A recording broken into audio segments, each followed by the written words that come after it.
Impact Wrestling's Multiverse of Matches coming later next month with a huge match already announced, plus a huge change to the Impact Wrestling commentary team, plus a huge brawl closes Impact Wrestling this past week on Access TV. We have more information when it comes to Sacrifice this coming weekend. All this and more in today's Impact Wrestling news.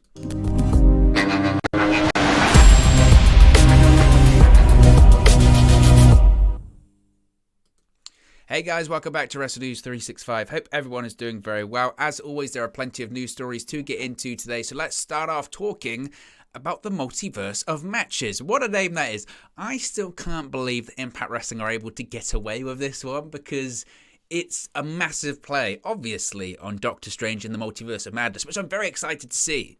If you didn't know this about myself, I'm a big pro wrestling fan.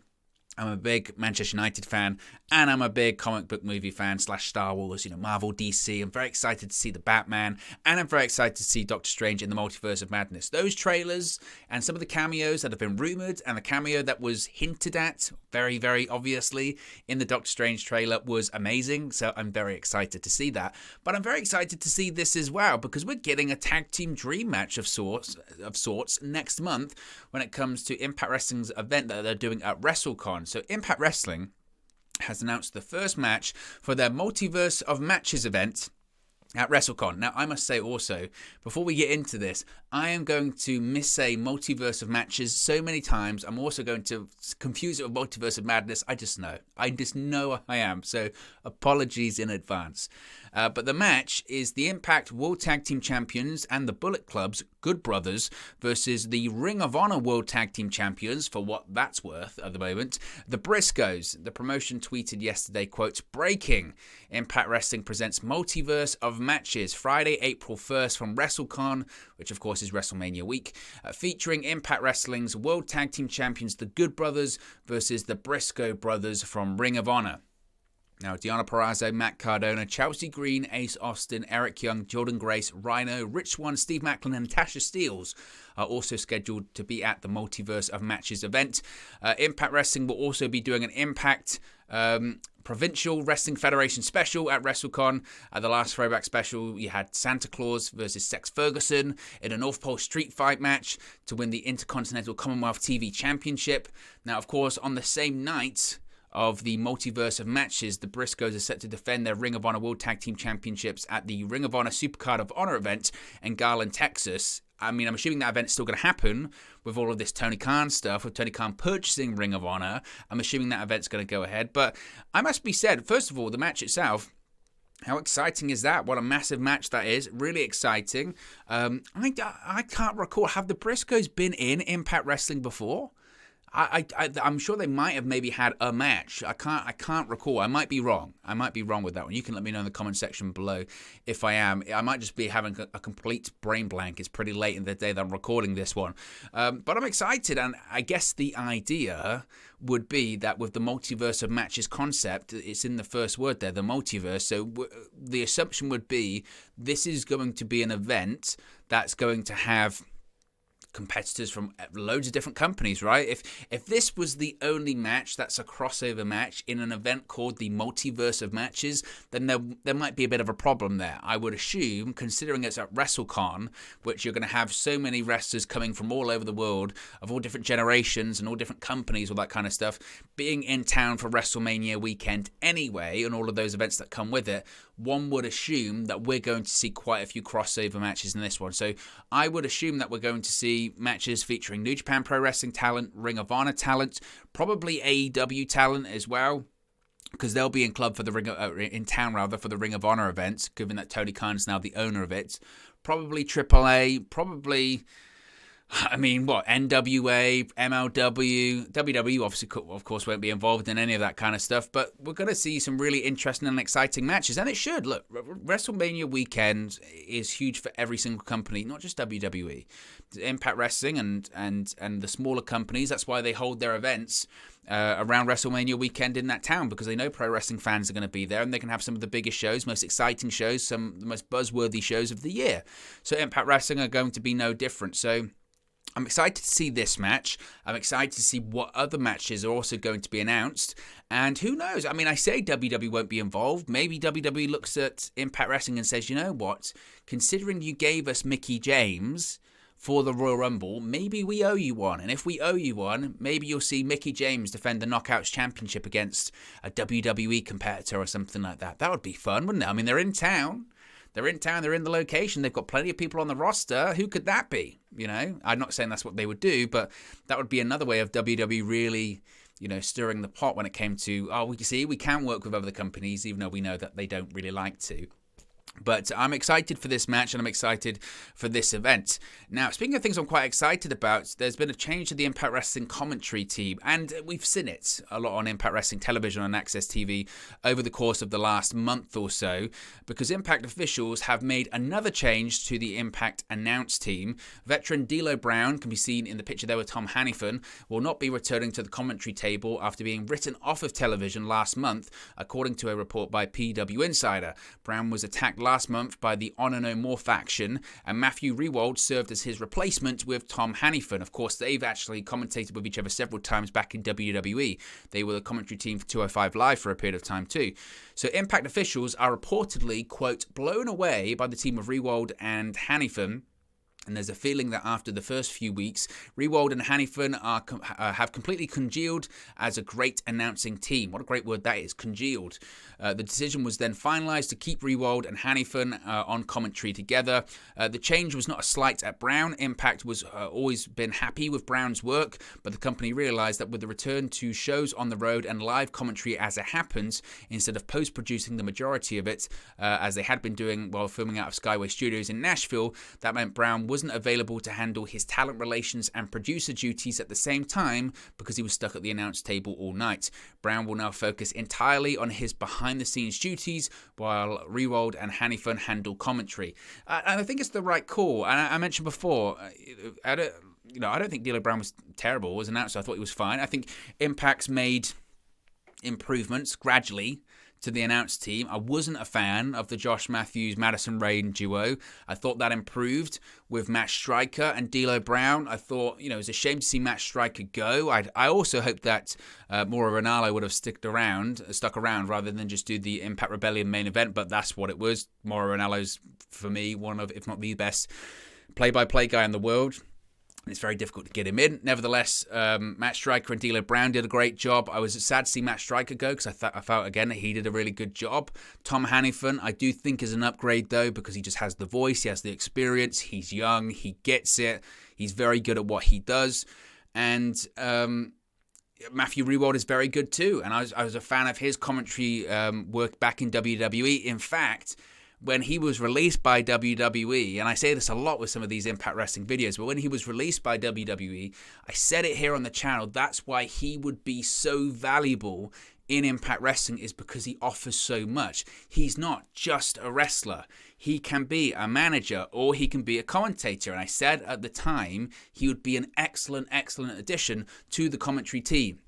And it's exactly what he's doing going forward. Now, I don't know if he's going to continue to wrestle. I don't know if he's going to continue to be a manager or just continue to be a commentator. I said all the things I said he could do: wrestle, manage, and commentate. He's done all three already because he's on the commentary team now. He's been a manager of sorts, partner to Deonna Purrazzo, and of course he's wrestled with Deonna Purrazzo too. So he can do it all. That's why, for me, it was such a no-brainer to bring him in.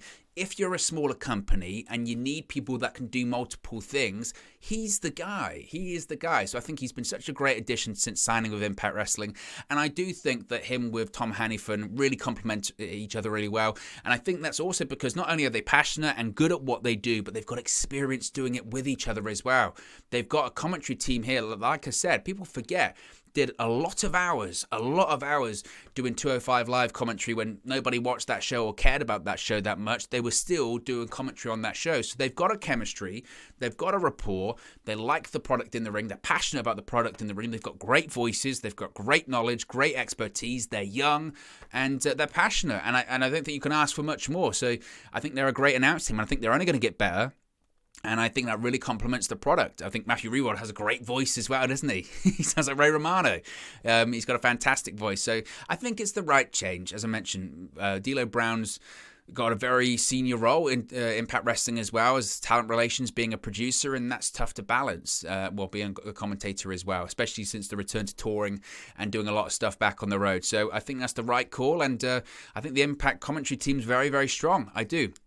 Speaking of Impact Wrestling this week, yesterday we saw a new episode, of course, on Access TV, the one that was taped a couple of weeks ago, and we saw a hot angle to close the show because anger ran hot on Thursday's Impact Wrestling as the Guerrillas of Destiny aimed to get their hands on Jay White. Of course, after Jay White turned his back and kicked him out of the Bullet Club, Tama Tonga and Tangaloa sought to destroy the Bullet Club leader for his backstabbing to kick them out of the crew. For White, he has mentioned that his actions were only business to shed some dead weight from the club, and for the GOD, they thought it was personal. So we saw a match last night with the GOD and Violent by Design in the main event against the Bullet Club of Jay White, Carl Anson, Doc Gallows, and Chris Bay. The entire Bullet Club versus the GOD and VBD.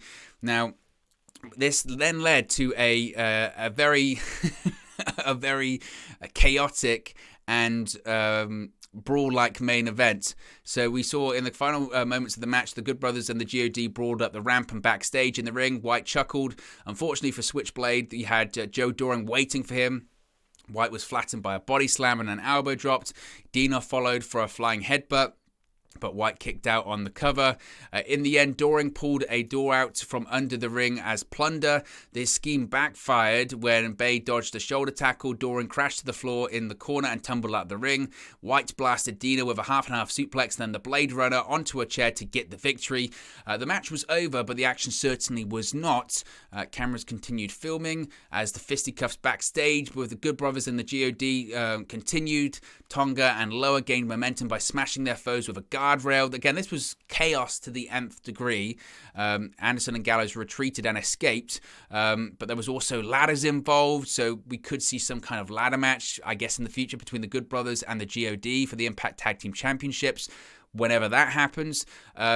But of course, when it comes to Jay White, the next order of business is facing Alex Shelley tomorrow night at Sacrifice, which we will be doing a watch-along for and a post-show, weather permitting, unlike last time, of course. But it was just a chaotic and crazy segment, and it was fun. This Bullet Club versus, well, I guess now facing off against Violent by Design and all that, and the GOD. It's fun. It is fun, and as I mentioned before, I think it's kind of what I prophesized before when I said that I felt we were going to see a lot more New Japan Pro Wrestling crossover with Impact Wrestling because of the Access TV connection, and that's what we're getting. Certainly, Jay White's final appearance for Impact isn't going to be at Sacrifice. He's going to probably continue until, at the very least, Slammiversary. Tama Tonga's not even signed a contract with New Japan Pro Wrestling right now, so he's going to continue to appear for Impact Wrestling as well, and I think that's very exciting. A couple of other things as well. A Knockouts Championship match has been made official for Sacrifice. Mickie James is going to be defending against Tasha Steelz. During last night's episode of Impact on Access TV, Chelsea Green and Tasha Steelz faced off to become the new #1 contender for the Knockouts Championship. Steelz challenged Mickie James for the bout at No Surrender, but came up short on that night. But the bout between Green and Steelz was made by Scott D'Amore after both made their case to be James's opponent. Mickie James was on commentary for the match and made a promise to Chelsea that she wouldn't get involved no matter what happened. This would come back to haunt Green as Savannah Evans would get involved on behalf of Steelz, allowing her to hit a frog splash for the pinfall and the victory.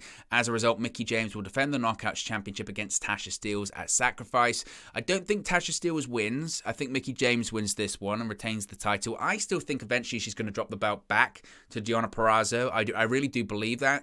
But you do get the impression that maybe, just maybe, they're thinking about putting the title on Chelsea Green. They're building to a bigger story there with Mickie James and Chelsea Green. And given how red hot Matt Cardona is right now when it comes to GCW, the NWA, and Impact Wrestling, I wouldn't be shocked if they put the Knockouts Championship on Chelsea Green sometime in the near future too. So keep an eye out for that one, I think.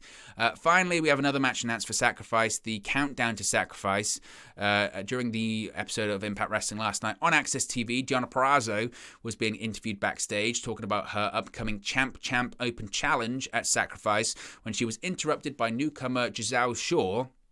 Purrazzo was not impressed with the quintessential diva and walked away before their confrontation escalated beyond words. Shaw was asked if she would be answering the open challenge at Sacrifice, but before she could answer, Lady Frost entered and said that won't be happening. Frost, of course, lost to Shaw in her debut 2 weeks ago and wants a shot at redemption, revealing that they're going to be facing off during the Countdown to Sacrifice on March 5th. So I think they're obviously building towards Deonna Purrazzo, I would assume, versus Giselle Shaw. Giselle Shaw is going to win this match, obviously. I wouldn't be shocked if Giselle Shaw wins this match and she answers Purrazzo's challenge during Sacrifice. That might be where they go with it, or they might be building to something bigger, maybe at Rebellion or something like that. But anyway, guys, look. Let me know your thoughts on today's Impact Wrestling news stories in the comment section below. Be sure to like and subscribe to Wrestling News 365. As I mentioned, I will be doing a Sacrifice watch-along and post-show tomorrow, so you can join me as we watch the special event on Impact Plus. I'm out of here. Have a good Friday, and I'll speak to you again very, very soon. Hey guys, thank you for watching, listening, streaming, or however you come across this video today. Be sure to click on the video on the right there to watch our next video, or click the bottom there to subscribe, or the bottom right hand corner. Thank you very much, and I'll speak to you again very soon.